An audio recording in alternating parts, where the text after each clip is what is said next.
নমস্কাৰ শ্ৰদ্ধাৰ দৰ্শকসকল লগতে সদৌ অসম অংগনবাড়ী কৰ্মী সহায়িকা বাইদেউসকল আপোনালোকলৈ লৈ আহিছোঁ এটি গুৰুত্বপূৰ্ণ ভিডিঅ' আজি দেখা যায় দুধনৈ প্ৰকল্প অৰ্থাৎ দুধনৈ ICDS প্ৰকল্প কাৰ্যালয়ৰ সন্মুখত এক দীৰ্ঘদিনীয়া যেহেতু দাবী আছিল মাননী বৃদ্ধিৰ প্ৰস্তাৱ কাৰ্যকৰী নোহোৱাৰ বাবেই বিক্ষুব্ধ হৈ পৰিছে সভানেত্ৰীগৰাকী ৰাজ্যিক সভানেত্ৰী জয়মতী ডাঙৰীয়ানীয়ে চাওঁ আহকচোন ভিডিঅ'টো তেখেতে পৰামৰ্শও দিছে কৰ্মী সহায়িকা বাইদেউসকলক যদি চেনেলটোত নতুনকৈ আহিছে তেন্তে সাবস্ক্ৰাইব কৰিবলৈ নাপাহৰিব আৰু যদি সাবস্ক্ৰাইব কৰিছে থ্যাংক ইউ সো মাচ বেপাৰী দেশৰ সম্পদবিলাক ইহঁতে বিক্ৰী কৰিছে আজি চাওঁ ক'বলৈ লাজ লাগে দুৰ্নীতি নিৰ্মূল কৰা হিমন্ত বিশ্ব শৰ্মাই পোষ্টাৰ হোৰ্ডিং লিখোঁতে বহুত টকা খৰচ কৰিছে কিন্তু মহিলা সবলীকৰণৰ গান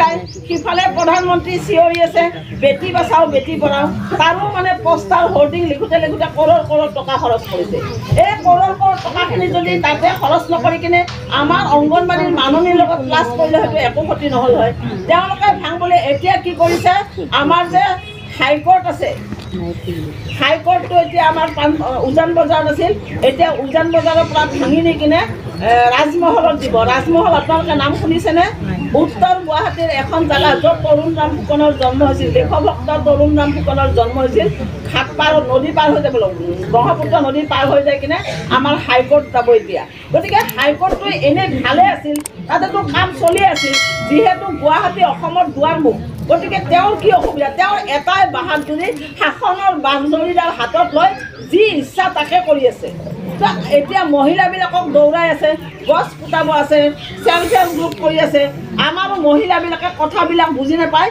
হিমন্তই মাতা বুলি ক'লে মন্ত্ৰীয়ে মাতা বুলি ক'লে MLA মাতা বুলি ক'লে ক'লাৰ কেঁচুৱাটো দলি মাৰি কিনে পেলাই থৈ কিনে গুচি যায় মন্ত্ৰীৰ মিটিঙত এইটো আচলতে উচিত নহয় এগৰাকী মহিলাই নিজৰ ঘৰখন নিজৰ বাচ্চাটো যদি ভাল কৰিব নোৱাৰে এটা মহিলাই যদি নিজৰ দুটা বাচ্চাক যদি মানৱ সম্পদ ৰূপে গঢ়িব নোৱাৰে মই ভাবোঁ সেইজনী মহিলাৰ বহুত গুৰুত্বহীন কাৰণ ঘৰখন আগত তাৰপিছতহে বাকীবিলাক এতিয়া মুখ্যমন্ত্ৰীয়ে বাৰু 1000 টকা দিব এই 1000 টকাটো আমাৰ মহিলাই ঘৰতে উৎপন্ন কৰিব পাৰে কেনেকৈ উৎপন্ন কৰিব পাৰে আমাৰতো গাঁৱত বাৰীৰ অভাৱ নাই বাৰীৰ এখনত যদি 4ডাল জলকীয়া পোতে 4ডাল বেঙেনা পোতে অলপ শাক পাচলি কৰে নিজেও মানে পুষ্টিকৰ খাদ্য খালে আৰু বেছি হোৱাখিনি আমি বজাৰত বেছি 2 পইচা পাব পাৰোঁ হাঁহ পুহিব পাৰে কুকুৰা পুহিব পাৰে ছাগলী পুহিব পাৰে এনেকৈ দেখোন হিমন্তই দিয়াতকৈ টকা আমাৰ বেছি ঘৰতে উৎপন্ন হয় কিন্তু এনেকুৱা হৈছে এতিয়া মহিলা ঘৰত থাকিব নিদিয়া চৰকাৰ এই চৰকাৰখনক তাৰমানে আমি এতিয়া গৰিহণা দিব লাগে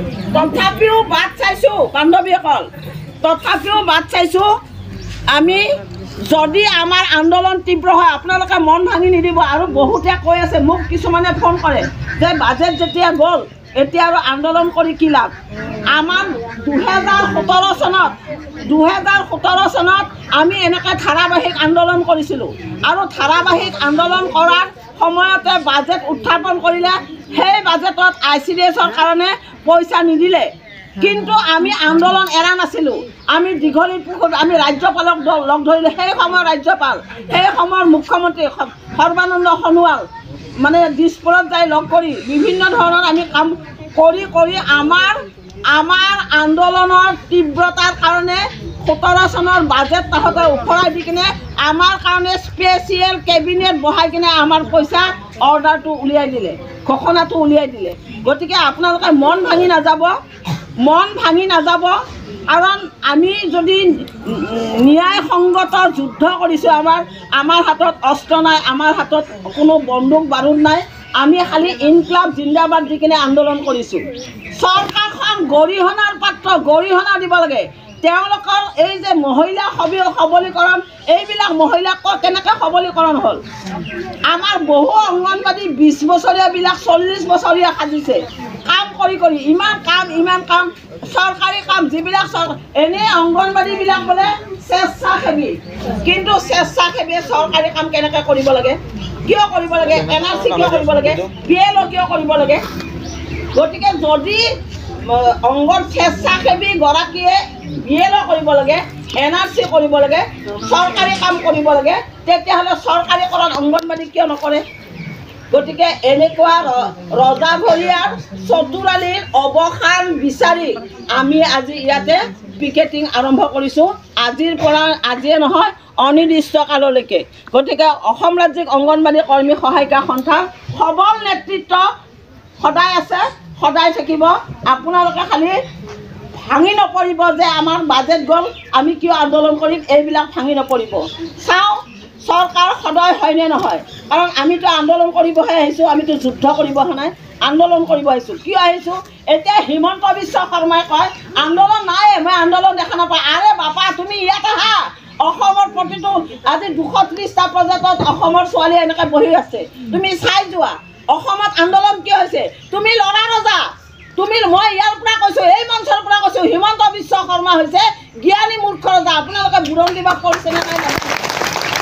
বুৰঞ্জীত এজন ৰজা আছিল মহম্মদ বিন তুগলক। তেওঁ লঘু দোষত গুৰু শাস্তি দিছিল প্ৰজাক। কিন্তু এই যে ঠাণ্ডা দিনত পুখুৰীত হাঁহবোৰ চৰিছিল, তেতিয়া তেওঁৰ চকুৰ পানী ওলাইছিল। ইছ ৰাম, হাঁহবিলাকে ইমান কষ্ট পাইছে, তেতিয়া তেওঁৰ দুখ লাগিছিল। কিন্তু সাধাৰণ দুখত, প্ৰজাৰ সাধাৰণ দুখত তেওঁ নচচা ফুলত দিছিল। লাভ বুলি তেওঁ ৰাজ্যৰ ৰাজধানী ইয়াৰ পৰা তালৈ স্থানান্তৰ কৰিছিল। লাভ বুলি তেওঁ নতুন নতুন নীতি নীতি বনাই কিনে প্ৰৱৰ্তন কৰিছিল। সেইকাৰণে বুৰঞ্জীয়ে তেওঁক জ্ঞানী মূৰ্খ ৰজা কয়। আমি আজিৰ তাৰিখত হিমন্ত বিশ্ব শৰ্মাক জ্ঞানী মূৰ্খ ৰজা কৈছোঁ। গতিকে বান্ধৱীসকল পিছ হুহুকি নাযাব, আন্দোলন চলিছে, চলি থাকিব, আহিব। আমাৰ পইচা যিহেতু সঞ্চালকৰ পৰা গৈছে, এই পইচা ক'তো নেহেৰায়, মন বিচলিত নকৰিব। আৰু আজিয়ে মই কৈ থৈ দিওঁ ছোৱালীক, যিখিনি অহা নাই আপোনালোকে প্ৰচাৰ কৰিব। এই যে আমিতো আটায়ে, আমি অংগনবাড়ী কৰ্মী সহায়িকাসকল মানৱ সম্পদ বিকাশৰ বুনিয়াদী ভেটি গঢ়াৰ একোগৰাকী মাষ্টৰণী।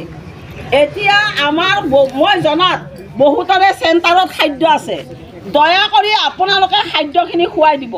কাৰণ আমাৰ এই শিশুটিয়ে খাদ্যৰ পৰা বঞ্চিত যাতে নহয়।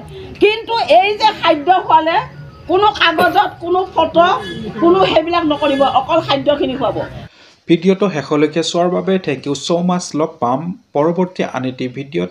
জয় আই অসম।